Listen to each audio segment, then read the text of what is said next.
Hey everyone, this is Marmal Pundit, and in today's video I want to address the issue of free will in respects to religion and God. A lot of Christians say that we have free will and that we have the ability to defy God's will if we wish, but a lot of atheists sometimes argue that we cannot possibly have free will in the presence of an omniscient being who can perceive the future. And I've always thought this is a sort of weak argument. I thought of it like the idea of God being omnipotent, the argument against it where they say, well, can God create something more powerful than himself? If he can, then he's not omnipotent, and even if he can't, he's not omnipotent, because now, there's either something more powerful than him in existence now, or there's that one thing that he can't do, which is create something more powerful than himself. And they try to create a paradox or contradiction in there.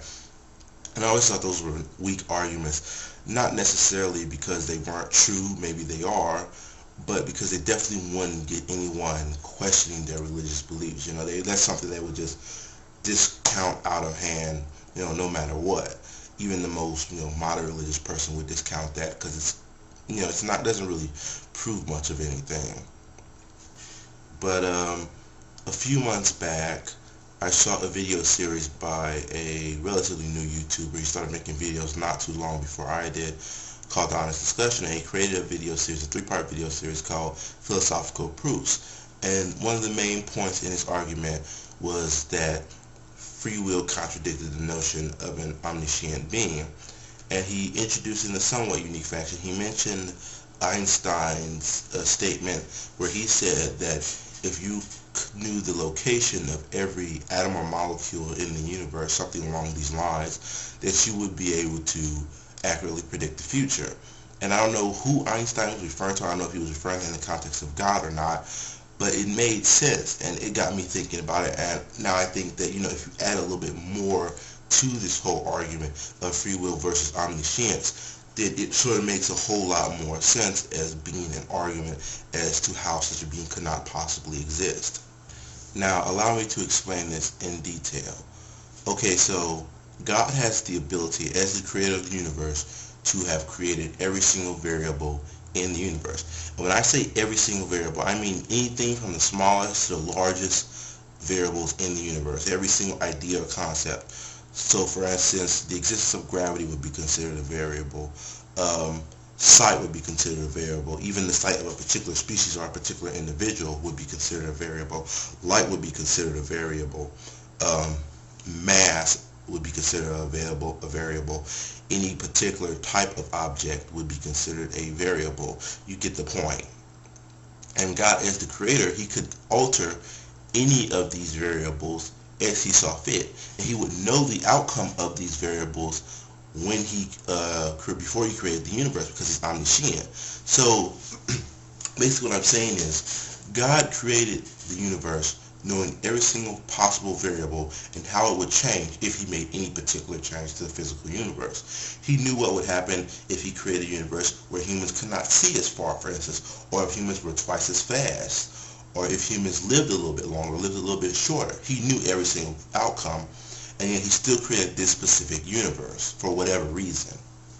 Now let's imagine, for the sake of the argument, that you are a weapons developer and that you had been hired by a government, doesn't matter which, to create a weapon to help them win a war.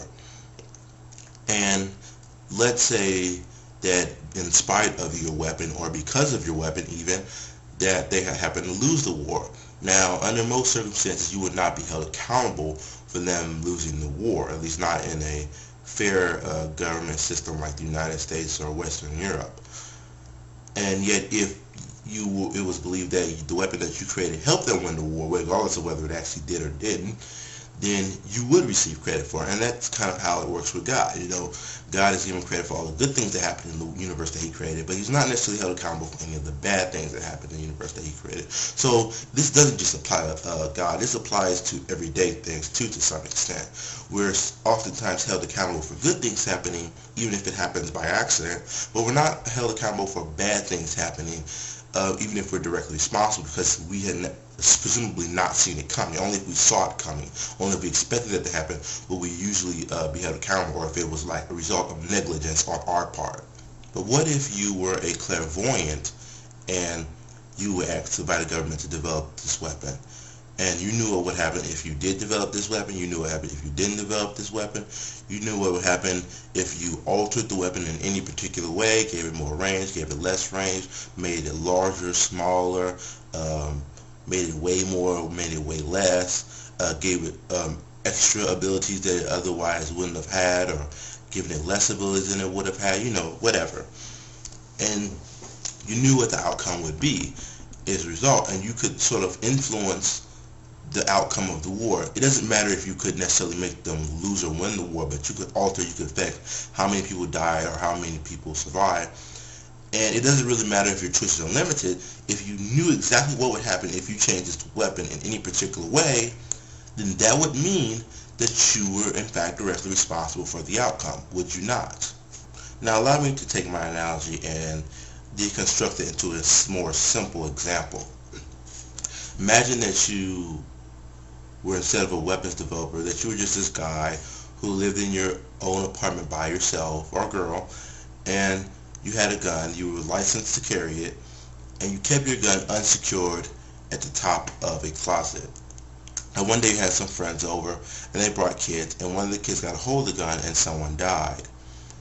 Now, under most circumstances, people would not consider you to be responsible, even though it was your gun and it was inside your apartment, because you had no idea that a child would go up and pick up the gun. Now, if you had, your own children or children were over at your house regularly, then people might say that you should have not known better to secure the gun, that you would be considered negligent. But if you had children over rarely, then, the thought probably never crossed your mind.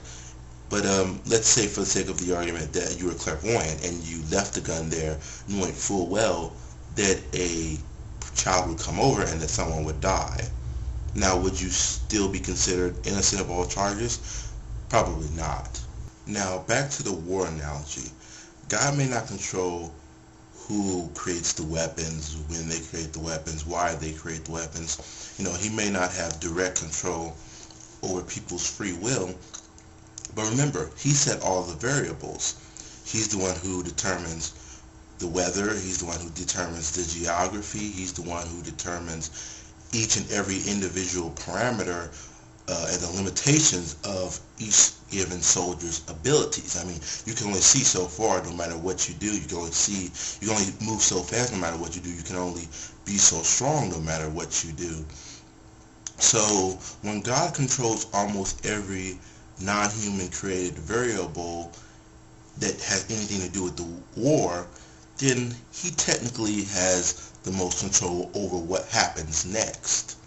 So it's basically like a board game. I mean, the board represents the physical universe, the rules of the game represent the laws of nature, and then you have the players, but they all have different dice, and they all work differently with, being weighted differently, having the different number of sides, having different numbers on them to represent the different variables that we have, what social status you end up in, what kind of physical strengths and abilities that you have, what limitations you have.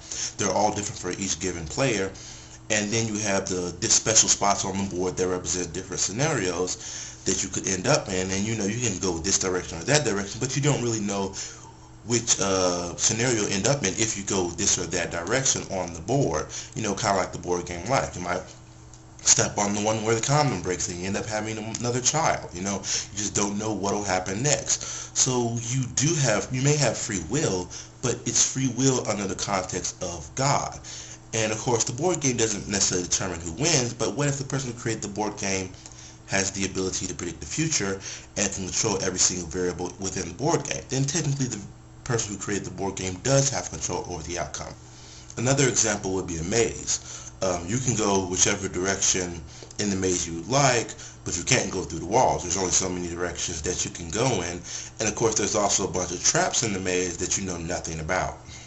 So free will or not, God controls all the variables, and he knows the outcome of all the variables if he were to change them. That ultimately makes God more responsible for any given outcome than anyone else. That makes God ultimately accountable for everything.